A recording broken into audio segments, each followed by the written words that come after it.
여러분 안녕하세요. 오늘 진짜 흥미롭고 어쩌면 조금은 도발적인 질문 하나 던지면서 시작해볼까 하는데요. 지금 우리가 겪고 있는 이 심각한 기후위기, 생태계 파괴 있잖아요. 혹시 이 모든 문제의 진짜 뿌리가 수백 년 전 17세기 근대 철학자들의 머릿속에서 시작된 건 아닐까요? 놀랍게도 그럴지도 모릅니다. 오늘 그 이유를 낱낱이 파헤쳐보죠. 오늘 우리가 함께 살펴볼 내용들입니다. 생태적 위기에 대한 성찰부터 시작해서 근대 철학의 이성적 인간을 거쳐 스피노자, 그리고 결국 우리가 나아가야 할 공존의 패러다임까지 인간의 이성에서 시작된 아이디어가 어떻게 생태적 공존의 필요성으로 진화했는지 짚어보겠습니다. 바로 시작해볼까요? 1장, 생태적 위기와 철학적 성찰입니다. 일단 우리의 이 철학적 여정을 지금 당장 우리가 발딛고 있는 현실에서부터 출발해보죠. 이 수치들을 한번 보세요. 1990년에 55억 명이던 전 세계 인구가 2012년에는 무려 70억 명으로 껑충 뛰었습니다. 불과 20여 년 만요. 그만큼 우리가 마시는 공기, 물, 땅, 이런 지구의 생명 유지 장치들이 지금 어마어마한 속도로 파괴되고 있다는 뜻이기도 하죠. 숲이 사라지고 생태계가 무너지는 이 피부에 와닿는 물리적인 현실. 도대체 왜 여기까지 오게 된 걸까요? 그래서 여기서 아주 묵직한 질문을 하나 던져봐야 합니다. 과연 철학이 이 파괴에 책임이 있을까요? 우리가 세상을 더 잘 이해해보겠다고 만든 그 고상하고 추상적인 윤리적 틀이 역설적이게도 이 거대한 자연 파괴를 정당화하는 길을 터준 건 아닐까요? 한번 깊이 생각해볼 문제입니다. 2장, 근대 철학과 이성적 인간. 자, 이제 시간을 거슬러 올라가서 계몽주의 시대의 마인드셋, 바로 그 이성적 인간이라는 개념이 어떻게 탄생했는지 살펴보죠. 이 타임라인을 보시면 핵심이 딱 보입니다. 우리는 중세시대의 신중심 세계관에서 벗어나서 근대에 이르러서는 인간의 이성을 우주의 중심에 떡하니 올려놓게 됩니다. 그리고 엄청난 부작용을 온몸으로 겪고 나서야 지금 현대로 오면서 생태 중심이어야 하는구나 하고 깨닫기 시작한 거죠. 이 근대 철학을 관통하는 결정적인 특징, 바로 인간 중심주의입니다. 말 그대로 도덕적인 가치를 오직 생각할 줄 아는 인간에게만 독점적으로 준 거예요.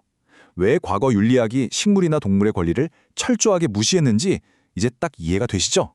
인간의 지성만 최고고 이성이 없는 자연은 그저 우리가 마음대로 써먹을 수 있는 자원자판기쯤으로 여겼던 겁니다. 이 생각을 완전히 굳혀버린 두 거장을 볼까요? 먼저 데카르트. 이분은 인간의 정신과 자연이라는 물질을 칼로 무자르듯 엄격하게 분리하는 이원론을 주장했죠. 그리고 라이프니츠 역시 인간의 생각하는 능력은 자연의 기계적인 원리와는 차원이 다르다며 우월성을 강조했습니다. 결국 이들이 인간을 자연계에서 완전히 동떨어진 고립된 이성적 인간으로 만들어버린 셈이에요. 자연을 단순한 도구로 전락시키는 치명적인 철학적 장벽이 세워진 거죠. 3장, 이원론의 한계와 스피노자. 흥미로운 건 이렇게 자연과 인간을 쪼개버린 이원론적 이성주의의 치명적인 결함을 거의 같은 시기에 알아챈 철학적 이단화가 있었다는 겁니다. 앞서 말한 데카르트식의 사고방식은 결국 근대 산업사회의 기반인 개체주의와 환원주의로 이어지는데요. 이게 무슨 말이냐면 이 복잡하고 유기적으로 얽혀있는 자연을 마치 톱니바퀴 조립하듯 개별 부품들로만 이루어진 단순한 기계로 깎아내렸다는 뜻입니다. 이렇게 자연을 조각조각 내서 보는 렌즈로는 생명체들의 그 거대한 상호 연결망을 절대로 이해할 수 없죠. 바로 이때 혜성처럼 등장한 스피노자의 생각을 한번 보시죠. 정신과 물질을 완전히 남남으로 갈라놓은 데카르트와는 다르게 스피노자는 인간과 자연이 절대 분리될 수 없는 하나의 동일한 실제라고 봤습니다. 이게 바로 이런론인데요. 자연을 훼손하는 게 결국 우리 자신을 파괴하는 거라는 깊은 깨달음을 줍니다. 우리가 왜 당장 그 낡은 이원론적 사고에서 벗어나야 하는지, 그 철학적 이유가 이미 수백 년 전에 완벽하게 제시되었던 거죠. 놀랍지 않나요? 4장, 인간 중심주의를 넘어서. 자, 이제 이성주의의 명확한 한계를 목격했으니 현대의 사상가들이 어떻게 이 인간 중심적인 철학을 완전히 뛰어넘으려 하고 있는지 살펴볼 차례입니다. 인간만 잘났다는 식의 태도가 얼마나 위험한지 뼈저리게 느끼고 난 후 이를 뒤집기 위한 아주 역동적인 생태주의 운동들이 쏟아져 나옵니다. 동물의 방론부터 시작해서 대지의 윤리, 심층 생태주의, 그리고 사회 생태주의와 생태 여성주의까지 정말 다양하죠. 세부적인 접근법은 조금씩 다를지 몰라도 이들의 목표는 딱 하나입니다. 고립된 인간만 바라보던 시선을 거두고 생명 전체를 중심으로 세상을 다시 보자는 겁니다. 이 다양한 운동들이 입을 모아 외치는 아주 강력한 메시지가 있습니다. 바로 우리는 분리될 수 없다는 거죠. 인간의 생존과 자연의 생존은 뗄래야 뗄 수 없이 촘촘하게 얽혀 있습니다. 그렇기 때문에 위기를 극복하려면 옛날 방식의 윤리학은 과감히 버리고 완전히 새로운 윤리체계가 필요하다는 사실을 강력하게 주장하고 있죠. 5장, 공존의 패러다임과 실용주의. 드디어 마지막으로 이 추상적인 이론들과 우리의 절박한 현실적 생존 사이의 간극을 메워줄 실천적인 해결책에 착륙해 보겠습니다. 진짜 해결책을 찾으려면 어떻게 해야 할까요? 우리는 함정 2개를 모두 피해야 합니다.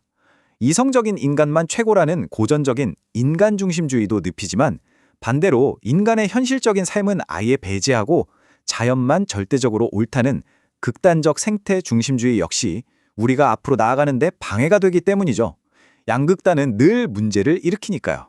그래서 등장한 현실적이고 훌륭한 대안, 바로 환경실용주의와 생태민주주의입니다. 극단적으로 싸우기만 하지 말고 실질적으로 공존할 수 있는 길을 찾자는 깊은 개념적 전환이요. 예를 들면 이런 겁니다. 숲을 무조건 밀어버리자, 아니면 절대 건드리지 마, 이렇게 싸우는 대신에요. 지역 주민들이 경제적으로 먹고 살 수 있도록 돕되 생태계도 끄떡없게 보존하는 지속 가능한 임업을 한다거나 숲과 어우러지는 친환경 도시를 설계하는 거죠. 이게 바로 우리가 공유하는 현실을 인정하는 생태 민주주의적 접근입니다. 오늘 이야기의 핵심 결론입니다. 결국 우리의 궁극적인 생존은요, 우리 스스로를 어떻게 생각하느냐에 달려 있습니다. 자연을 저 아래에 두고 마음대로 조종하려던 그 차갑고 고립된 이성적 인간의 환상에서 이제는 깨어나야 합니다. 대신에 거대한 생명의 그물망 속에서 자연과 연결되어 실질적으로 공존하는 생태적 인간으로 우리의 정체성을 한 차원 끌어올려야만 합니다. 자, 이제 여러분께 약간은 묵직한 하지만 꼭 필요한 질문을 던지면서 마무리하려고 합니다. 우리는 그저 머리로만 세상을 통제하려는 이성적 지배자의 껍질을 깨고 나와서 이 지구상의 다른 모든 생명들과 함께 호흡하는 진정한 생태적 생존자로 진화할 준비가 되셨습니까? 이 질문이 여러분과 자연의 관계를 완전히 새롭게 리셋하는 아주 작지만 강력한 씨앗이 되기를 바라면서 오늘 이야기 마치겠습니다. 함께 해주셔서 감사합니다.